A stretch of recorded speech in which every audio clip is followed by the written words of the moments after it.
Hello students, आज की ये क्लास 6th, 7th और 8th के बच्चों के लिए है। आज हम वर्कशीट नंबर 41 करेंगे जो कि 21 अगस्त 2020 के लिए है।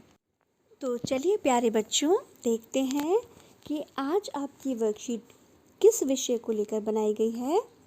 ये आपके हिंदी विषय पर है, ठीक है। तो चलिए शुरू करते हैं। स्वतंत्रता दिवस के नाम पर मन में उमंग, उत्साह भर जाता है। देखिए यहाँ बताया है कि जब भी स्वतंत्रता दिवस यानी कि जो 15 अगस्त हमारा आता है तो हम लोग कितने खुश होते हैं, क्योंकि हमें पता है इस दिन हम क्या क्या करते हैं। हम झंडा फहराते हैं, उसके साथ साथ हम पतंगे भी उड़ाते हैं। तो हमें बहुत खुशी होती है, बड़ा उत्साह भर जाता है हमारे अंदर। तिरंगा झंडा याद आने लगता है, मन में गीत बजने लगते हैं और तरह तरह के जो गीत हैं देशभक्ति के वो हमारे मन में बजने लगते हैं। क्योंकि हमने वो पहले स्कूल्स में भी जब हम लोग प्रैक्टिस करते हैं, 15 अगस्त की तैयारी करते हैं, तो हम देशभक्ति के बहुत सारे गाने याद करते हैं अपने फंक्शन में करने के लिए। तो वही गाने हमें याद आने लगते हैं। इस समय आपके मन में कौन कौन सा देशभक्ति का गीत आ रहा है, तो आप ज़रा सोचिए कि आपको कौन कौन से गाने हैं जो इस समय याद आ रहे हैं। उनकी पहली पंक्तियाँ लिखिए। अब आपको करना क्या है कि नीचे यहाँ पर कुछ स्पेस दिया हुआ है, तो इन जगहों में आपको जो भी गाने याद आ रहे हैं उनकी सिर्फ एक पहली लाइन लिखनी है। हमें यहाँ पर 5 लाइनें दी हुई हैं। देखिए 1, 2, 3, 4, 5। तो कोई भी 5 गाने जो हमें याद हों उनकी सिर्फ पहली लाइनें इन पंक्तियों में हम लिख देंगे। मुझे जो गाने याद थे मैंने उनकी जिस तरह से सिर्फ एक एक लाइन यहाँ पर लिखी है, उसी तरह से आपको भी एक एक लाइन उन 5 पंक्तियों में लिखनी है।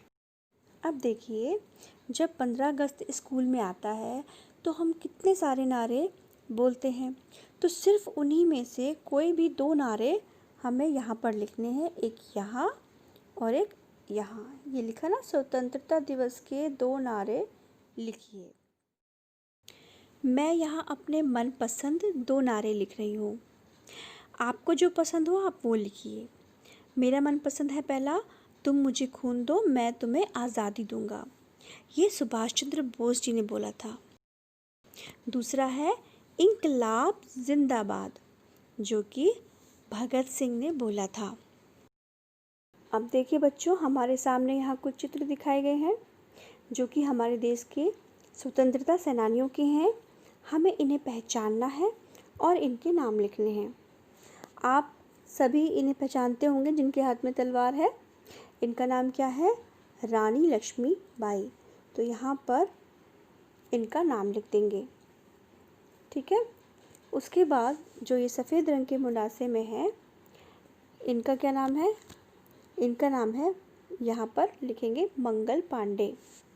उसके बाद ये जो हम हैट में देख रहे हैं, ये कौन है? इन्हें भी हम जानते होंगे, इनका नाम है भगत सिंह। यहाँ पर भगत सिंह का नाम लिखेंगे। उसके बाद ये जो मूंछों को पकड़े हुए हैं, ये चित्र भी आपने बहुत बार देखा होगा। ये हमारे स्वतंत्रता सेनानी हैं चंद्रशेखर आज़ाद। तो यहाँ पर इनका नाम लिखेंगे। उसके बाद जो ये ग्रीन कलर की ड्रेस में है, जो कि चश्मा लगाए हुए हैं, इनका क्या नाम है? इनका नाम है सुभाष चंद्र बोस। इन्हें बहुत बच्चे अच्छे से जानते होंगे। तो यहाँ पर सुभाष चंद्र बोस जी का नाम लिखेंगे। उसके बाद आप सभी इनको बहुत अच्छे से जानते होंगे। हमारे जो नोट होते हैं उनके ऊपर भी इनका चित्र बना होता है। ये हाँ बिल्कुल, इन्हें हम सभी जानते हैं। ये इनका नाम है महात्मा गांधी। तो यहाँ पर इनका महात्मा गांधी जी का नाम लिख देंगे। उसके बाद ये जो लेडी हैं, इनका नाम भी हम जानते हैं। इनका नाम है सरोजनी नायडू। यहाँ पर लिखेंगे। उसके बाद ये जो काले रंग की टोपी में है, इनका नाम है मौलाना अब्दुल आज़ाद। अगर किसी का नाम आपको ना पता हो तो आपकी आसानी के लिए मैंने यहाँ पर इनके नाम लिख दिए हैं। आप वर्कशीट को पॉज करके इनके नाम देख सकते हैं। अब देखिए, यहाँ पर एक बहुत ही अच्छा देशभक्ति का गीत दिया गया है और यहाँ लिखा है कि नीचे दिए गए गीत को अपने परिवार के साथ गाकर मोबाइल में रिकॉर्ड करके भेजिए। ठीक है, तो इससे पहले कि हम ये गीत याद करें, एक बार हम इसका अर्थ भी समझ लेते हैं। इस गीत को शुरू करने से पहले मैं यहाँ ये बताना चाहूँगी कि ये जो गीत है, ये कवि रामावतार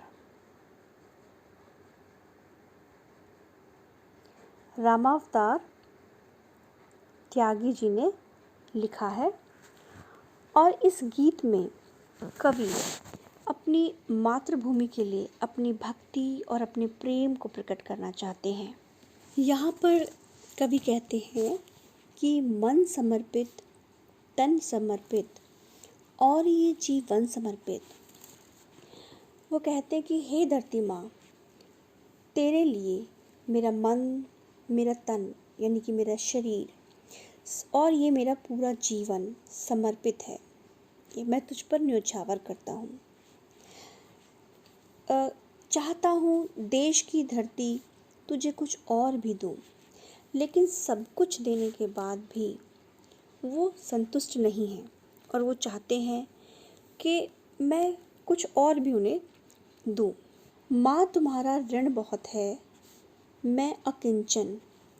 वो धरती माता से कहते हैं कि हे धरती माँ, मेरे ऊपर तुम्हारा बहुत बड़ा ऋण है। ऋण मतलब कि कर्ज है। ऐसा वो क्यों महसूस करते हैं? वो ये मानते हैं कि मैंने इसी धरती में जन्म लिया है, यहीं पर मैं खेला हूँ, बड़ा हुआ हूँ और यहीं की हवा पानी में मेरा जीवन मैंने जिया है। तो इसीलिए वो ये मानते हैं कि इस धरती माँ का मेरे ऊपर बहुत बड़ा कर्ज है। लेकिन मैं अकिंचन के मतलब होता है निर्धन। मैं इतना निर्धन हूँ, मैं इतना गरीब हूँ कि मैं इस कर्ज को चुका नहीं पा रहा हूँ। किंतु इतना कह रहा फिर भी निवेदन। लेकिन वो कहते हैं कि पर मैं फिर भी आपसे एक निवेदन करता हूँ, यानी एक प्रार्थना करता हूँ कि थाल में लाऊं सजाकर भाल में जब भी। भाल का मतलब क्या होता है? भाल का मतलब होता है मस्तक, यानी कि मैं अपना मस्तक या अपना सर जब भी थाल में सजाकर लाऊं, दया स्वीकार कर लेना समर्पण। तो मेरा ये जो समर्पण है, इसको दया करके आप स्वीकार कर लेना। कवि यहाँ पे कहना चाहते हैं कि जब वह अपने देश की रक्षा के लिए मर मिटे, तो ये देश उनके इस बलिदान को स्वीकार कर ले। अब आगे कवि कहते हैं कि गान अर्पित, प्राण अर्पित, रक्त का कण कण समर्पित। यानी गान मतलब है कि उनके सभी गीत यानी जीवन की उनकी सारी खुशियाँ, उनके प्राण, यहाँ तक कि उनके रक्त की एक एक बूंद इस देश के लिए वो समर्पित करते हैं। चाहता हूँ देश की धरती तुझे कुछ और भी दूँ, लेकिन वो फिर भी संतुष्ट नहीं हैं। उन्हें वो कुछ और भी करना चाहते हैं, वो कुछ और भी अपने देश की धरती को देना चाहते हैं। मांझ दो तलवार को लाओ न देरी, बांध दो कसकर कमर पर ढाल मेरी। इन पंक्तियों में कवि कहना चाहते हैं कि वह देश की रक्षा के लिए एकदम तैयार हैं। वह जल्द से जल्द तलवार को मांझ देने के लिए कहते हैं। मांझ देने का मतलब है कि तलवार की धार को तेज़ कर दो। और वो साथ ये भी कहते हैं कि जो मेरी कमर है उस पर ढाल को बांध दो। इस तरह से वे अपनी मातृभूमि की रक्षा के लिए जाने के लिए बिल्कुल तैयार हैं। भाल पर मल दो चरण की धूल थोड़ी। भाल का अर्थ है कि कवि ये चाहते हैं कि उनके मस्तक पर इस मातृभूमि की जो धूल है वो लगा दो। शीश पर आशीष की छाएं घनेरी, जिससे कि उन्हें ये लगेगा कि उनके शीश पर यानी उनके सर पर जो धरती माता है उसके आशीष की छाया है, उनके आशीर्वाद की छाया है, यानी कि धरती माता ने उन्हें अपना आशीर्वाद दे दिया है। स्वप्न अर्पित, प्रश्न अर्पित, आयु का क्षण क्षण समर्पित। देखिए यहाँ पर कवि अपने सभी सपने जो है धरती माता के लिए, इस देश के लिए समर्पित कर देना चाहते हैं। हम सभी सपने देखते हैं लेकिन अपनी खुशियों के लिए, लेकिन यहाँ पर जो कवि हैं वो अपनी इन सभी खुशियों को, अपने सभी सपनों को देश के लिए समर्पित कर देना चाहते हैं। यहाँ तक कि वो ये भी कहते हैं कि उनकी आयु का एक एक क्षण, यानी कि एक एक पल उनके जीवन का, वो उनको समर्पित कर देना चाहते हैं। चाहता हूँ देश की धरती तुझे कुछ और भी दूँ, पर यहाँ पर अपना सब कुछ समर्पित कर देने के बाद भी कवि संतुष्ट नहीं है और वो कुछ और भी इस देश के लिए करना चाहते हैं। देखा ये गीत कितना अच्छा है। आप जल्दी से इस गीत को याद कीजिए और अपने पूरे परिवार के साथ इसको गाकर मोबाइल में रिकॉर्ड करके आप व्हाट्सएप पे अपनी मैडम को भेज दीजिए। अगर इस वर्कशीट को समझने में कोई भी परेशानी हुई हो तो आप इस वीडियो को दोबारा देखिए। चलिए बाय बाय।